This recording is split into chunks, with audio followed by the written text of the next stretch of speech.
வணக்கம். இன்றைய முக்கிய செய்திகள். நரிக்குறவர்களுக்கு மனைப்பட்டா வழங்க அரசு நடவடிக்கை எடுத்து வருவதாக முதல்வர் ரங்கசாமி தெரிவித்துள்ளார்.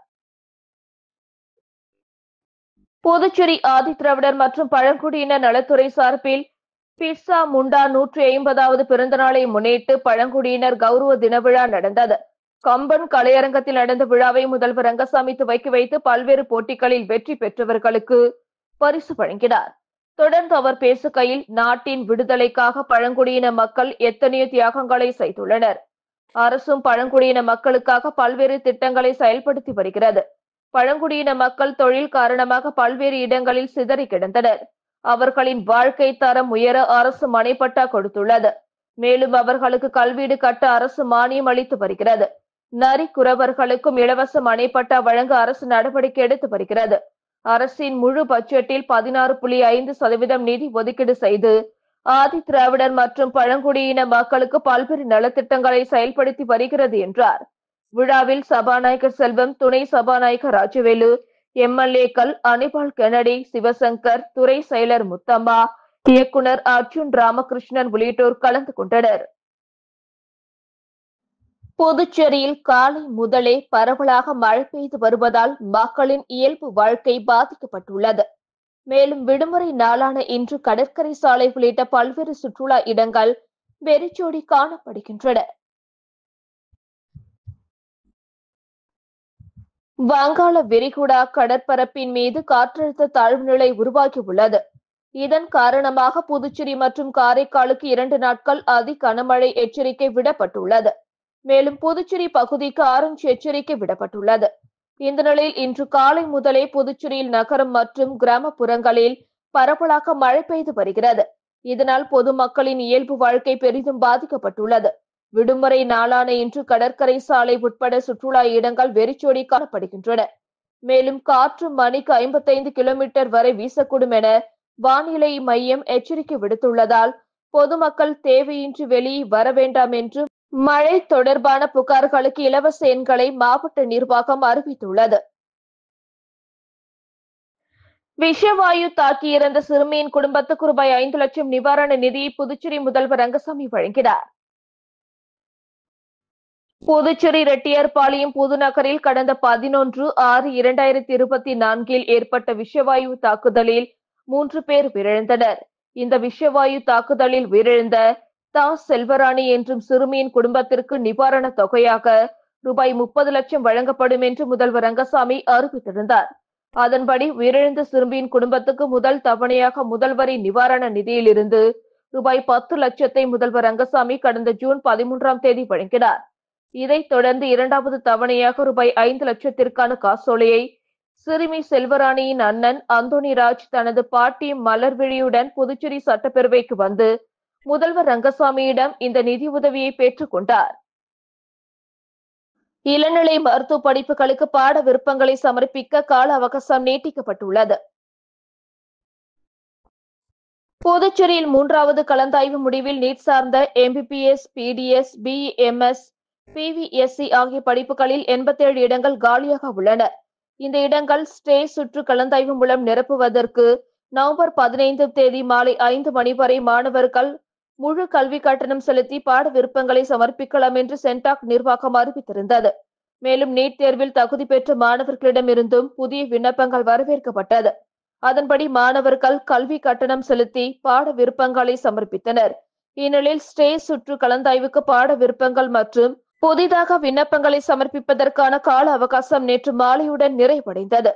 இருப்பினும் மாணவர்கள் நலன் கருதி ஸ்டே சுற்று கலந்தாய்வுக்கு பாட விருப்பங்களை சமர்ப்பிக்கவும் புதிதாக விண்ணப்பிக்கவும் இன்று காலை 11 மணி வரை கால அவகாசம் நீட்டிக்கப்பட்டுள்ளது.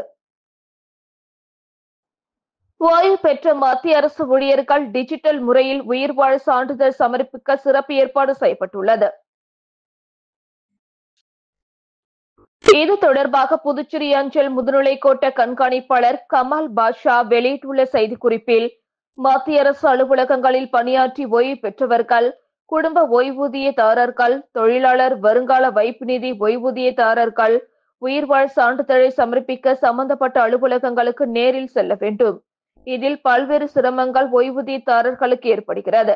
இதனை தவிர்க்கும் வகையில் தபால் ஊழியர்கள் மூலம் டிஜிட்டல் முறையில் வீட்டில் இருந்தபடி ஓய்வு ஊதியர்கள் உயிர்வாழ் சான்றிதழை சமர்ப்பிக்க சிறப்பு ஏற்பாடு செய்யப்பட்டுள்ளது.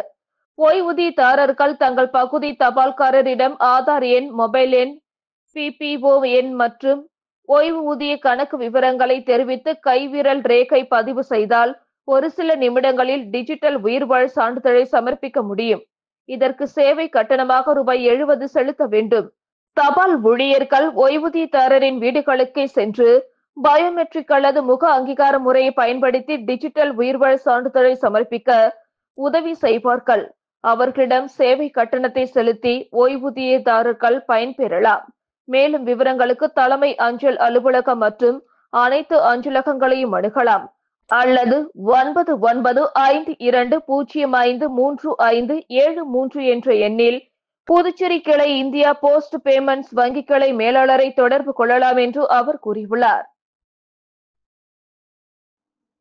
காரைக்காலில் பதவி உயர்வு வழங்க வலியுறுத்தி அரசு கல்லூரி உதவி பேராசிரியர்கள் உண்ணாவிரத போராட்டத்தில் ஈடுபட்டனர். புதுச்சேரி அரசு கலை மற்றும் அறிவியல் கல்லூரிகளில் பணியாற்றும் உதவி பேராசிரியர்கள் தங்களுக்கான பதவி உயர்வுகள் 15 ஆண்டுகளாக வழங்கப்படாமல் இருப்பதை கண்டித்தும் UGC 2018 விதிமுறைகளை உடனடியாக அமல்படுத்த வேண்டியும் புதுச்சேரி மற்றும் காரைக்கால் பகுதியில் உள்ள அரசு கலை மற்றும் அறிவியல் கல்லூரிகளில் பணியாற்றும் பெரும்பான்மை கல்லூரி பேராசிரியர்கள் காரைக்கால் அறிஞர் அண்ணா அரசு கலை மற்றும் அறிவியல் கல்லூரியின் வாயிலுக்கு அருகே உண்ணாவிரத போராட்டத்தில் ஈடுபட்டனர். UPSC மூலம் பணியில் இணைந்த கல்லூரி பேராசிரியர்களுக்கு புதுடெல்லியில் உள்ள பல்கலைக்கழக மானியக் குழுவின் பரிந்துரைப்படி நாட்டின் மற்ற மாநிலங்களில் நடைமுறையில் உள்ள பணி மேம்பாட்டு திட்டம் மூலமாக பதவி உயர்வு வழங்கப்பட வேண்டும். ஆனால் இதற்கான கோப்புகள் புதுவை அரசின் உயர்கல்வித்துறையில் 15 ஆண்டுகளாக நிலுவையில் உள்ளது.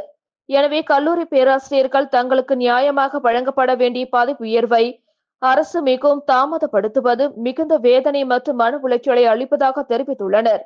பதவி உயர்வு வழங்காததால் பாதிக்கப்பட்டுள்ள ஏராளமான கல்லூரி உதவி பேராசிரியர்கள் முழு தகுதி இருந்தும் இணை பேராசிரியர்களாக உரிய பதவி உயர்வு பெறாமல் ஓய்வு பெற்றுள்ளனர். சிலர் ஓய்வு பெற்ற பிறகும் ஓய்வூதிய பலன்களை பெற முடியாமல் இறந்து விட்டதாகவும் வரும் காலங்களிலும் இதே பிரச்சினை தொடரும் அபாயம் இருப்பதாகவும் கூறப்படுகிறது. இந்த போராட்டத்தை கருத்தில் கொண்டு அரசு உடனடியாக தீர்வு காண வேண்டும் என்றும் தீர்வு கிடைக்காமல் போனால் போராட்டம் அடுத்த கட்டத்திற்கு செல்லும் வாய்ப்பு உள்ளதாகவும் உண்ணாவிரதத்தில் ஈடுபட்ட துணை பேராசிரியர்கள் தெரிவித்துள்ளனர். இந்த உண்ணாவிரத போராட்டத்திற்கு புதுச்சேரி யூனியன் பிரதேச மாணவர் கூட்டமைப்பினர் ஆதரவு தெரிவித்துள்ளனர். சைபர் மோசடி கும்பலிடம் புதுச்சேரியை சேர்ந்த 5 பெண்கள் உட்பட 7 பேர் ரூபாய் 1.22 லட்சத்தை இழந்துள்ளனர். தட்டாஞ்சாவடியை சேர்ந்த பெண்ணை தொடர்பு கொண்ட மர்ம நபர் பிரபல வங்கியின் அதிகாரி போல் பேசியுள்ளார். அதை நம்பி தனது கிரெடிட் கார்டு விவரங்கள் OTP எண்ணை தெரிவித்துள்ளார். அதன் பின் சிறிது நேரத்தில் அவரது கிரெடிட் கார்டில் இருந்து 40,000 ரூபாய் மர்ம நபர்கள் எடுத்துள்ளனர். இதேபோல் லாஸ்பேட்டையை சேர்ந்த பெண் 27,500 ரூபாய், முதலியார்பேட்டையை சேர்ந்தவர் 19,680, நெட்டப்பாக்கத்தை சேர்ந்தவர் 18,356, லாஸ்பேட்டையை சேர்ந்த பெண் 9,797, உப்பளத்தை சேர்ந்த பெண் 5,000, குருசுகுப்பத்தை சேர்ந்த பெண் 2,550 என 7 பேர் மோசடி கும்பலிடம் 1,22,883 ரூபாய் இழந்துள்ளனர். புகாரின் பேரில் சைபர் கிரைம் போலீசார் வழக்கு பதிந்து விசாரித்து வருகின்றனர். புதுச்சேரியில் பல்வேறு பதவிகளுக்கு நடைபெறவுள்ள போட்டித் தேர்வுகளுக்கு வரும் 18ஆம் தேதி முதல் விண்ணப்பிக்கலாம் என புதுச்சேரி தேர்வு ஆணையம் அறிவித்துள்ளது. இது தொடர்பாக புதுச்சேரி தேர்வு ஆணைய உறுப்பினர் செயலரும் சார்பு செயலருமான ஜெய்சங்கர் வெளியிட்டுள்ள அறிவிப்பாணையில் புதுச்சேரி அரசின் பல்வேறு பதவிகளுக்கு ஆட்சேர்ப்பு செய்வதற்காக புதுச்சேரி தேர்வு ஆணையத்தால் நடத்தப்படும் எழுத்துப் போட்டி தேர்வுகளாகிய ஒருங்கிணைந்த பட்டதாரி நிலைத்தேர்வு, ஒருங்கிணைந்த உயர்நிலை நிலைத்தேர்வு மற்றும் ஒருங்கிணைந்த 2ஆம் நிலை தேர்வுகளுக்கு புதுச்சேரி யூனியன் பிரதேசத்தை சேர்ந்த தகுதி உள்ள இந்திய குடிமக்களிடமிருந்து விண்ணப்பங்கள் வரவேற்கப்படுகின்றன. கிடைமட்ட மற்றும் செங்குத்து இடஒதுக்கீடு, கல்வி தகுதி அளவுகோல்கள், விண்ணப்பிக்கும் முறை போன்ற காலி இடங்களின் பிரிவினை அடங்கிய அறிவிப்பை recruitment.py.gov.in என்ற ஆட்சேர்ப்பு போர்ட்டலில் காணலாம். விண்ணப்பதாரர்கள் வரும் 18ஆம் தேதி முதல் recruitment.py.gov.in ஆள்சேர்ப்பு போர்ட்டலில் ஆன்லைனில் விண்ணப்பிக்கலாம். விண்ணப்பங்களை சமர்ப்பிப்பதற்கான கடைசி தேதி டிசம்பர் 14ஆம் தேதி என்று அதில் கூறப்பட்டுள்ளது. புதுச்சேரி மாநிலத்திற்கு ஆரஞ்சு அலர்ட் விடுக்கப்பட்டுள்ளதால் பொதுமக்கள் அவசியமின்றி வெளியே வர வேண்டாம் என மாவட்ட ஆட்சியர் அறிவுறுத்தியுள்ளார். இது தொடர்பாக புதுச்சேரி மாவட்ட பேரிடர் மேலாண்மை ஆணைய தலைவரும் கலெக்டருமான குலந்துங்கான் வெளியிட்டுள்ள செய்திக்குறிப்பில், தற்பொழுது நிலவி வரும் வடகிழக்கு பருவ காலத்தின் தொடர்ச்சியாக இந்திய வானிலை ஆய்வு மையம் 15ஆம் தேதி வங்காள விரிகுடா கடற்பரப்பின் மீது காற்றழுத்த தாழ்வு நிலை உருவாகி உள்ளது என்றும், அதனால் 16, 17ஆம் தேதிகளில் கன மற்றும் அதிக கனமழை பெய்யக்கூடும் என்றும், காற்று மணிக்கு 55 கிலோமீட்டர் வரை வீசக்கூடும் என்றும் புதுச்சேரி பகுதிக்கு ஆரஞ்சு எச்சரிக்கை விடுத்துள்ளது. எனவே பொதுமக்கள் அனைவரும் மிக பாதுகாப்பாகவும் எச்சரிக்கையுடனும் இருக்கும்படியும், தேவை இருந்தாலன்றி வெளியே வர வேண்டாம். மேலும் அரசு அளித்துள்ள வழிகாட்டுதல்களை பின்பற்றுவதுடன் வதந்திகளை நம்பாமல் அரசு அளிக்கும் செய்திகளை மட்டுமே பின்பற்றுமாறு கேட்டுக் கொள்ளப்படுகிறது.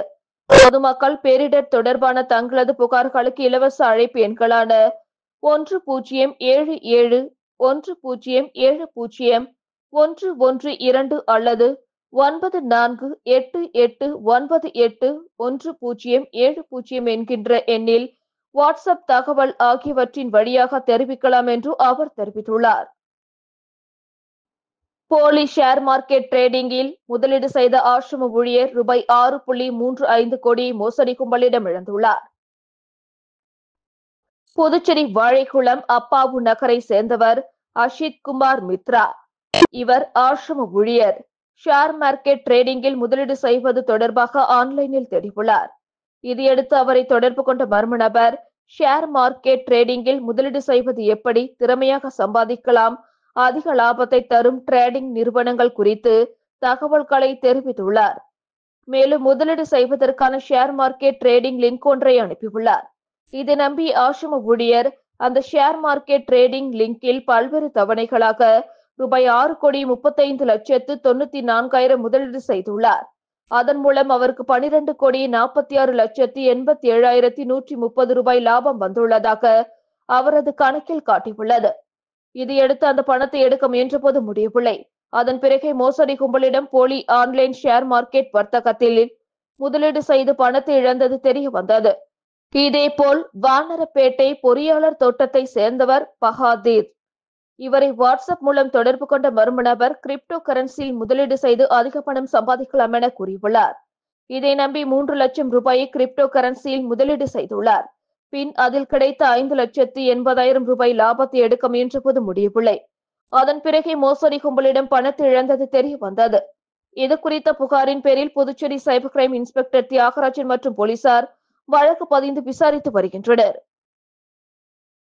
முதலியார்பேட்டை அர்ச்சுன சுப்ராய நாயக்கர் அரசு உயர்நிலைப்பள்ளியில் நடைபெற்ற அறிவியல் கண்காட்சியை கல்வித்துறை அதிகாரி ராமச்சந்திரன் திறந்து வைத்து மாணவர்களின் படைப்புகளை பார்வையிட்டார்.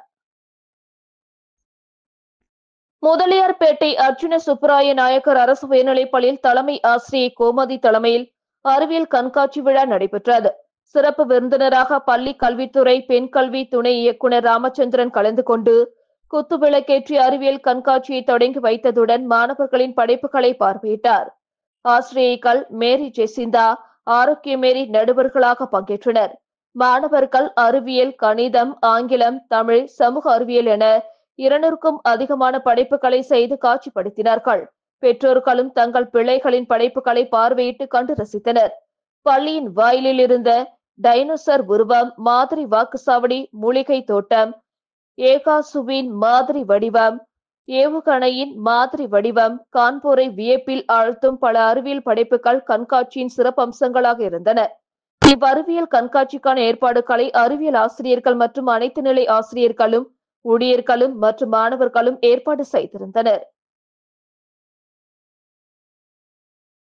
வாக்கு திருட்டு தொடர்பான ராகுல் காந்தியின் குற்றச்சாட்டை பீகார் மக்கள் நிராகரித்து விட்டார்கள் என்று தமிழக பாஜக முன்னாள் தலைவர் அண்ணாமலை தெரிவித்துள்ளார். இது தொடர்பாக புதுச்சேரியில் செய்தியாளர்களை சந்தித்த அவர், வாக்கு திருட்டு தொடர்பான ராகுல் காந்தியின் குற்றச்சாட்டை பீகார் மக்கள் நிராகரித்து விட்டார்கள். ராகுல் பிரச்சாரத்துக்கு சென்ற இடங்களில் எல்லாம் காங்கிரஸ் தோற்று போயிருக்கிறது. 2026 தமிழகத்தில் நடைபெறும் சட்டப்பேரவை தேர்தலில் பாஜக வெற்றி பெறும் போது மக்களின் மனநிலை பிரதமர் மோடியை நோக்கி சென்றுவிட்டதை ஸ்டாலின் உணர்வார். பீகாரிலும் புதுச்சேரியிலும் இரட்டை இன்ஜின் வேலை வென்றிருக்கிறது. இதேபோல் தமிழகத்துக்கும் இரட்டை இன்ஜின் அரசு தேவை. 2026 தேர்தலில் தமிழகம், புதுச்சேரியில் அனைத்து இடங்களிலும் தேஜ கூட்டணி மாபெரும் வெற்றியை பெறும். காங்கிரஸ் கட்சி பலமுறை உடைந்து தற்போது சிறிய கட்சியாக மாறிவிட்டது. அதே நேரத்தில் மக்களின் அன்பை பெற்று பாஜக மிகப்பெரிய கட்சியாக மாறியிருக்கிறது. தாவேக தலைவர் விஜய் பேசும் எதிர்ப்பு அரசியலை மட்டுமே பார்த்து மக்கள் வாக்களிக்க மாட்டார்கள். மக்களுக்கு என்ன செய்ய போகிறோம் என்பதை சொல்ல வேண்டும். பாஜக எதிர்ப்பு அரசியல் நிலைக்கு விஜய் சென்று விட்டார். புதிதாக கட்சி தொடங்கியதால் மட்டுமே வெற்றி பெற்று விட முடியாது என்றார். இதுவுடன் செய்திகள் நிறைவடைந்தன. வணக்கம்.